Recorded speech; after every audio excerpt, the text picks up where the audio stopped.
అనకాపల్లి జిల్లా నక్కపల్లిలో mini hockey ground ను ప్రారంభించిన హోంమంత్రి అనిత యువత క్రీడల్లో రాణించాలని ఆకాంక్షిస్తున్న క్రీడల్లో రాణించేందుకు పిల్లల తల్లిదండ్రులు వారికి సహకరించాలి. నక్కపల్లిలో హాకీ కోర్టు ఏర్పాటు చాలా ఆనందాన్ని ఇచ్చింది అని హోంమంత్రి అనిత అన్నారు. అనకాపల్లి జిల్లా నక్కపల్లి మండలం నక్కపల్లి ప్రభుత్వ పాఠశాల గ్రౌండ్లో ఏర్పాటు చేసిన హాకీ మినీ గ్రౌండ్ను హోంమంత్రి వంగలపూడి అనిత మంగళవారం ప్రారంభించారు. ఆస్ట్రోటర్ఫోతో 1.6 కోట్ల రూపాయల వ్యయంతో మైదానం నిర్మించబడింది. ఈ సందర్భంగా మంత్రి అనిత హాకీ లెజెండ్ ధ్యాన్ చంద్ చిత్రపటానికి పూలమాల వేసి నివాళులర్పించారు. అనంతరం మైదానంలో క్రీడాకారులతో కలిసి హాకీ ఆడారు. మంత్రి అనిత మాట్లాడుతూ హాకీ గ్రౌండ్లో వాటర్, కరెంట్ సమస్యలను తక్షణమే పరిష్కరించామన్నారు. మట్టిలో మాణిక్యాలను వెలికి తీసిన కోచ్లకు ధన్యవాదాలు తెలిపారు. తయారు చేస్తున్న సూరిబాబు స్ఫూర్తిదాయకమని అభినందించారు. నక్కపల్లిలో హాకీ కోర్టు ఏర్పాటు చాలా సంతోషకరమని పేర్కొన్నారు.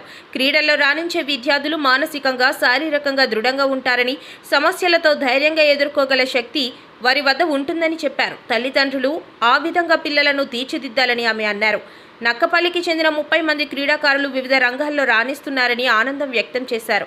రానున్న కాలంలో నక్కపల్లిగా పేరు తెచ్చుకోవచ్చనే ఆశాభావం వ్యక్తం చేశారు. ఈ సందర్భంగా ఉప్మాక సర్పంచ్ చిన్న ఆత్మశాంతికి మంత్రి శ్రద్ధాంజలి ఘటించారు. అలాగే పైకిరావుపేటలో స్పోర్ట్స్ కాంప్లెక్స్ మరియు స్టేడియం ఏర్పాటు చేయడానికి ప్రయత్నాలు జరుగుతున్నాయని తెలిపారు.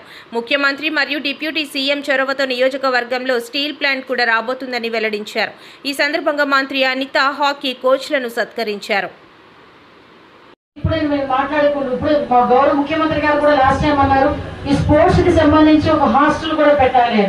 ఎందుకంటే ఇలాంటి పిల్లలు బయటకు వచ్చి ఫుల్ పౌష్టికాహారం తీసుకునే పొజిషన్ కూడా వాళ్ళ తల్లిదండ్రుల దగ్గర ఉండదు. రోజు వాళ్ళకి కావాల్సిన ఫుడ్ పెట్టే స్తోమత కూడా వాళ్ళ తల్లిదండ్రులకు ఉండదు. అదే సందర్భంలో గవర్నమెంట్ అడాప్ట్ చేసుకుని స్పోర్ట్స్ హాస్టల్స్ కూడా ఏర్పాటు చేయడానికి ఈరోజు సిద్ధంగా ఉన్నాం. ఇలాంటి వాళ్ళందరినీ కూడా అక్కడ చేర్చి వీళ్ళని ట్రైన్అప్ చేసి రేపొద్దున మనందరం కూడా మన జాతీయ స్థాయిలోని, ఇంటర్నేషనల్ స్థాయిలోని మా సూరిబాబు కళ ఒలింపిక్స్ లో ఆడాలన్న కళని కూడా యాజ్ ఎల్ యాజ్ పాసిబుల్ మనందరం కూడా కళని సాకారం చేసుకోవడానికి ముందడుగేద్దామని మీ అందరికీ కూడా తెలియజేసుకుంటూ ఈ అవకాశం ఇచ్చిన మీ అందరికీ కూడా ప్రత్యేకంగా ధన్యవాదాలు, నమస్కారాలు తెలియజేసుకుని సెలవు తీసుకుంటున్నానండి. జై హింద్.